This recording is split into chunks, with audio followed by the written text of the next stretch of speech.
sebelum aku kenal sama belief system yang positif, irasional aku tuh banyak banget, seperti tidak mampu, merasa selalu dipilihkan, sehingga menyebabkan saya jadi tidak berani mengambil keputusan sendiri, dan banyak sekali irrational belief yang muncul.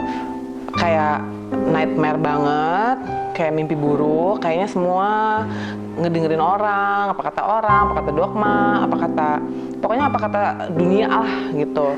Diminta ini mau, disuruh ini mau, nggak berani nolak. Ketika ingin melakukan sesuatu takut salah, yang akhirnya menghambat saya baik dalam sehari-hari, dalam berelasi, maupun dalam hal pekerjaan. Jadi nggak punya kekuatan diri, jadi nggak punya sikap, jadi pokoknya nggak mengenal diri dan sebagainya gitu. Aku ngerasa jengah banget, dan kayak nggak punya tujuan hidup, nggak punya motivasi, dan aku nggak tahu mau jadi apa aku nanti.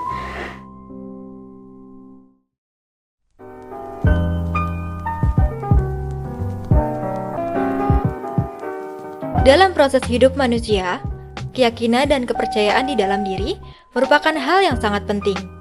Keyakinan pada dasarnya akan mempengaruhi penilaian dan tindakan seseorang terhadap sesuatu. Keyakinan terbentuk berdasarkan kumpulan pengalaman yang didapat seseorang sejak kecil, sehingga membentuk sebuah pandangan sistematis atau yang disebut dengan belief system. Wujud belief system ini bagi setiap orang tentunya berbeda-beda. Hal ini bergantung pada bagaimana seseorang merekam jejak pengalamannya sedari lahir, sehingga terbentuklah pola pikir dan keyakinannya. Keluarga sangat berperan dalam pembentukan belief system, melalui pola pengasuhan dan interaksi yang dilakukan setiap hari. Dan bila sebuah pengasuhan itu, pola interaksi antara orang tua dan anak itu, antara orang tua dan anak itu dalam mengarahkan anak itu negatif, maka akan menjadi sebuah irrational belief, jadi menjadi keyakinan pada diri anak itu menjadi negatif. Dan kalau misalnya pola pengasuhan atau proses interaksi orang tua dengan anak itu positif, maka itu menjadikan seorang anak itu menjadi positif.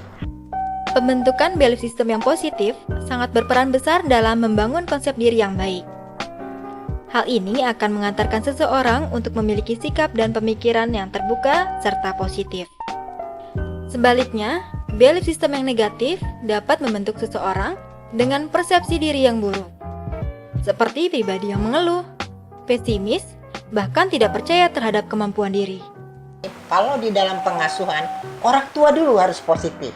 Orang tua dulu memperbaiki dirinya, melihat konsep dirinya.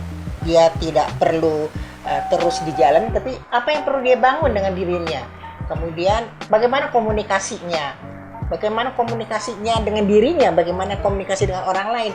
Nah, ketika dia terbangun dengan konsep ibu atau orang tua yang positif, nah itu akan berpengaruh pada anak-anaknya. Keluarga adalah landasan tempat tumbuh dan berkembang anak, sehingga menjadi orang dewasa yang bertanggung jawab. Itu sebabnya orang tua harus memahami betul bagaimana membentuk belief system bagi anak, dengan memperbaiki belief system pada dirinya. Lalu bagaimana dengan orang tua atau orang dewasa yang terlanjur memiliki belief system yang negatif?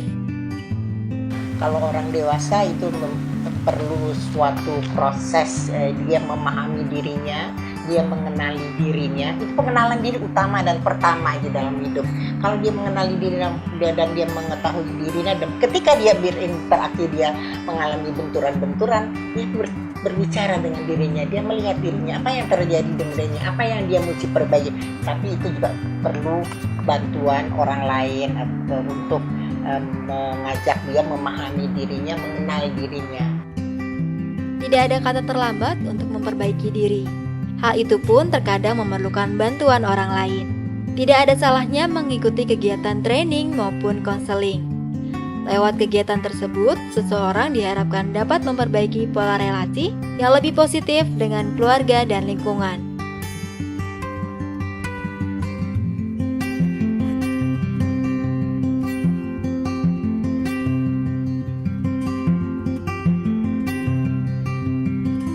Aku ketemu Mami Non dan Mamina.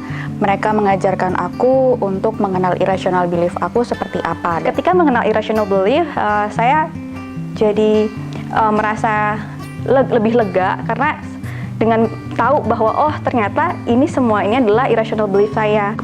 Dengan mengikuti banyak kelas yang ada di sini, saya pribadi belajar banyak banget gitu loh.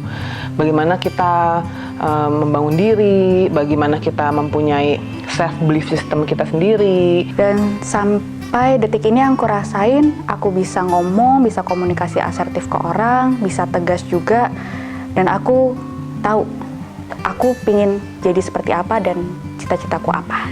Ketika tahu, itu membuat saya lebih aware atau sadar bahwa ini bukan hal yang benar, ini hal yang salah. Jadi itu bisa meredam saya bisa lebih mengkontrol diri saya untuk tidak marah, dan selain itu juga bisa lebih memahami orang lain. Belajar lagi memahami kalau misalkan lihat ada orang lain yang masih menganut irrational belief gitu, lebih banyak understanding-nya gitu, lebih banyak memahaminya gitu.